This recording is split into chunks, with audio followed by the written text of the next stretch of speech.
Hi, my name is Ashley Cooper, and today we're going to talk about the types of literary analysis on deconstruction.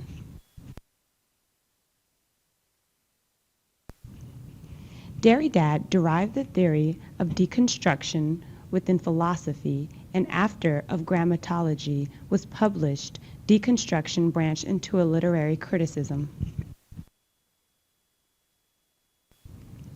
Deconstructing a text is to reveal the hidden biases within the text.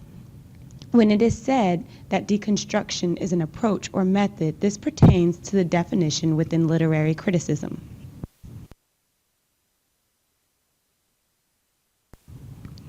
Deconstruction is not a method because it is a natural occurring phenomenon.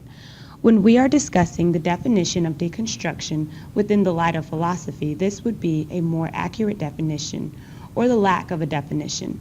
To clarify why we cannot say what deconstruction is, defining deconstruction would continue in an infinite regress, which will be shown later.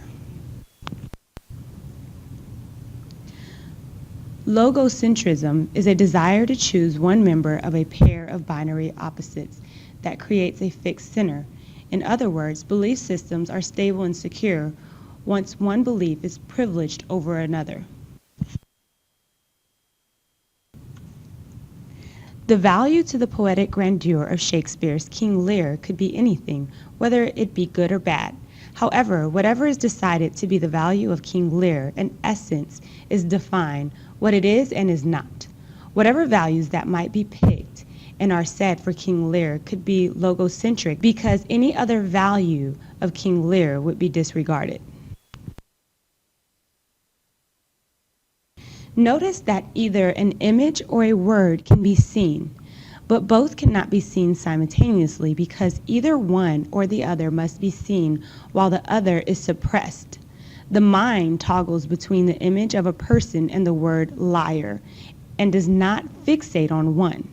Whichever one you saw first before seeing the other is an example of bringing one object to the center in front of the other. When dealing with more than one possibility, just as in the picture, one possibility may be centered or fixed in times of anxiety and stress, delaying the recognition of another possibility. When defining the essence of this picture, a person might struggle between what this is or is not. But after deconstructing this, a tension between whether this is an image or word is exposed.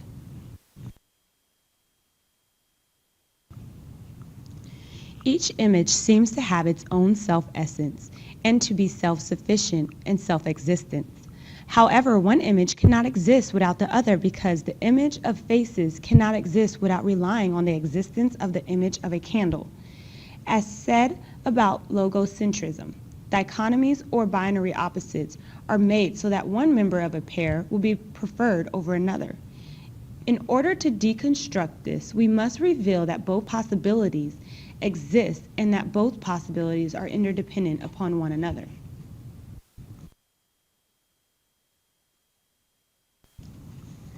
The picture shows two possible images, but one image will be brought to the foreground and seen, while the other image will reside in the background or not noticed.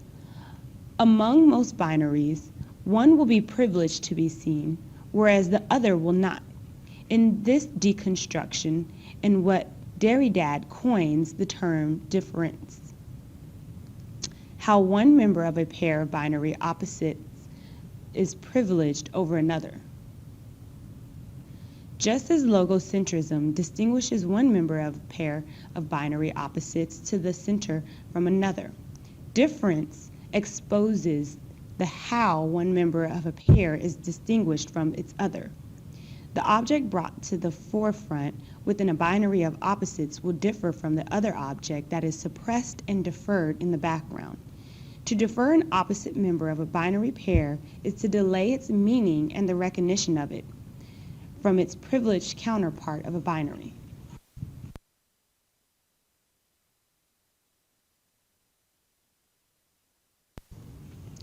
Language is a system, and a system is a relationship among differences.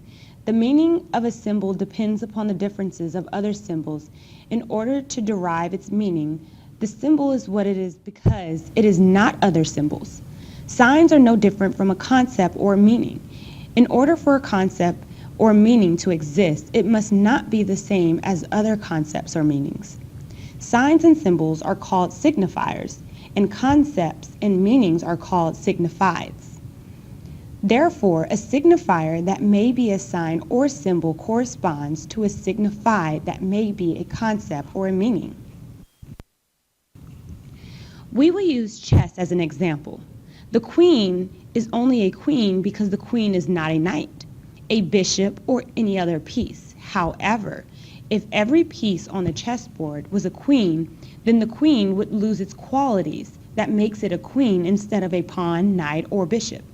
In other words, a queen is a queen because of the differences and relationships the queen has with the other chess pieces on the board.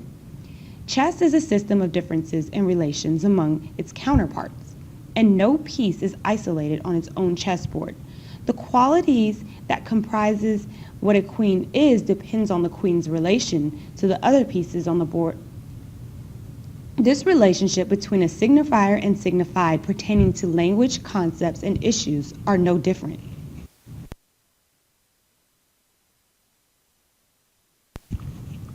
Derrida was a skeptic of a guaranteed correspondence between the signifier and the signified because he asserts that there is no fixed or stable correspondence between a signifier and signified. For example, the symbol ambiguous represents A or H. Both letters are not self-sufficient because both are dependent upon other letters that differ from it. Therefore, all of the alphabet is present in each letter in order for it to be what it is not.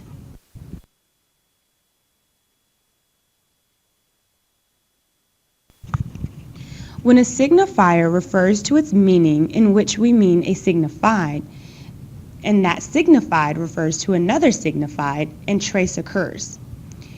Traces can be identified when several meanings or signifieds, as we have been calling them, continually refer to another signified.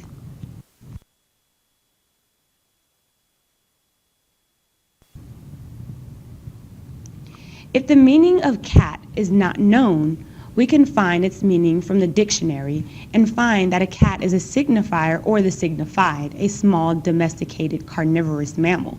However, suppose we do not know English and the definition is just a string of sounds spoken. Then the definition becomes a string of signifiers for another signified. For example, if we do not know the meaning of mammal, we would have to find another signified in order to understand the meaning for mammal. This could be a never-ending cycle if we do not know the meaning of words in every definition we find. Therefore, all signifieds are essentially signifiers. What is meant by trace is analogous to a large triangle made of small triangles. The larger triangle depends upon all the other triangles that comprises the large triangle in a picture. Following this example, in the case that we hypothetically do not know the meaning of cat and the string of words that comprises the definition for a cat, we search for mammal. We continue the scenario that we do not know the words that comprise the definition for mammal. These words are just sounds to our ears, such as vertebrate, within the definition of mammal. So we find the meanings of vertebrate. For every definition, we search and find for every word as a signifier. We encounter more strings of words that are signifiers for other things too. Thus, we may never find the underlying meaning or signified. The search for a signified can continue, and all effort to find the underlying meaning will only lead to layers of signifiers. Thus, the meaning signified that is being sought is always delayed and deferred to another signifier. The word rose as a signifier refers to a signified, an image of a rose, but an image of a rose as a signified may refer to the emotion that might be felt as passion. Thus, the image of rose is no longer a signified but a signifier that refers to another signified, such as passion. The signified becomes a signifier or trace when it is referred to another signified. A signified that becomes a signifier that refers to another signifier is called a trace. All of these traces eventually lead to one original meaning that we have been calling a signified. But this original meaning, that is the source of underlying signified for more than one signifier, is called the transcendental signified. As in the example, passion would be the transcendental signified for the word rose, and the image of a rose, because a signified might be a signifier for another signified. Derrida hypothesized that an original meaning may never be found since a chain of signifiers have the potential to refer continually to another signifier without any avail to find the underlying meaning, or, as called in literary analysis, the transcendental signified. Therefore, binary oppositions are not stable and can be deconstructed. From the context given from this one line, pines as a verb conveys to suffer a mental and physical decline, especially because of a broken heart. This is one possibility. However, when we more context from two lines of the same poem, pines as a noun that conveys the meaning of an evergreen coniferous tree that has clusters of long needle-shaped leaves become another possibility. The word pines conveys different meanings depending on the context. The meanings within the context are determined, and these contexts produce these different meanings. Therefore, as Derrida asserts, there is nothing outside of the text, or to be more precise, there is nothing outside of the context. Just as in whether we read only one line or both lines, the context given produces its meaning that differs from another context and its meaning. Whether you choose to derive the meaning from the reading the first line or the other meaning from reading both lines, the meaning will be privileged and noticed, whereas the other meaning that differs from what is privileged will be delayed or deferred and will not be recognized or noticed. Last example, Derrida deconstructs a concept of hospitality. The problem arises when we question what it means to be hospitable. Hospitality is to be given out of kindness, not duty or repayment. Therefore, there should be no rules or laws imposed on the guest if this is an act of kindness. Otherwise, rather than having a hospitable host, we would find a hostile host instead. Unconditional hospitality does not require the host to ask the guest his or her name, but conditional hospitality does before the host may allow the guest or foreigner to enter the host's house. However, without the host strictly enforcing rules on the guest, such as identifying oneself, the guest becomes a hostile guest who threatens to take over a house of the host. But this would be a fine because without rules of the host holds no sovereignty or possession of the house. Essentially, unconditional hospitality cannot exist because the house becomes an open door to anyone with or without the granting assurance of hospitality from the host. A house no longer is a house because it is no longer different from the outside where foreigners of the house roam freely. The binary pair of hospitality and hostility are deconstructed, and Derrida points out the tension found between the dichotomy. This binary pair of hospitality and hostility are in constant tension, and we can never reach a definite underlying meaning of hospitality. Hospitality might be regarded as allowing anyone inside your home as a hospitable act. As soon as a guest arrives, typically the host will ask guests to identify themselves. This asking of guests to identify themselves is a hostile act by imposing the host's law on the guests. This is how a host keeps sovereignty of his or her house. If the host did not impose these laws, such as guests having to identify themselves at the door, the host's house would no longer be a sovereign house, but public like a park. In consequence, the host would no longer be a host, but a guest as well, because the host would lose his or her sovereignty. Therefore, there is hostility against both the host and guest, and it becomes clear that finding a clear difference of pure hospitality from hostility becomes difficult to define. Derrida uses the analogy of a guest room having rules framed on the wall. The guest might abide by the rules. This brings us to the binary pair of sovereignty and incarceration. The host mains a sovereign house from the outside by imposing laws upon guests. Derrida suggests that this is more like hostile force of the host and incarceration of the guest rather than hospitality of the host given to the guest, because the guest has no privacy when the laws framed on the wall imposes its hostile rule over the guest.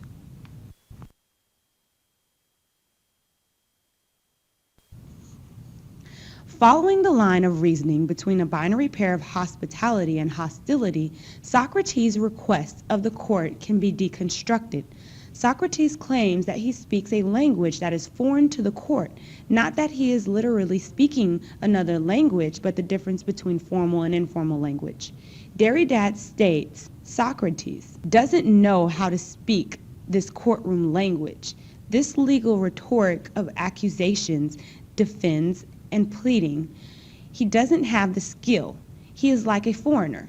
The foreigner is first of all foreign to the legal language in which the duty of hospitality is formulated, the right to asylum, its limits, norms, policing, etc.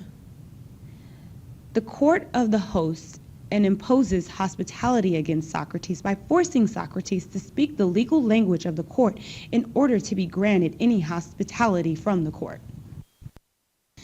The problem Derrida exposes is that Socrates must be identified as a foreigner, lest Socrates is treated with hostility as a nomad without an identity. Binary pairs are shown to contemplate one member of a binary pair that is privileged over the other member of a binary pair that is unprivileged. Derrida further states this is where the question of hospitality begins. Must we ask the foreigner to understand us, to speak our language, before being able and so as to be able to welcome him into our country? If he was already speaking our language, what all that implies, if we already share everything that is shared with a language, would the foreigner still be a foreigner, and could we speak of asylum or hospitality in regard to him? Though it might have seemed puzzling why we might say that deconstruction cannot be defined without deconstructing itself, hopefully it is clear, because saying what is versus what is not can be logocentric, and logocentric assumptions lead to a deconstructing itself, because there is a member of a binary pair that is privileged and the other that is unprivileged.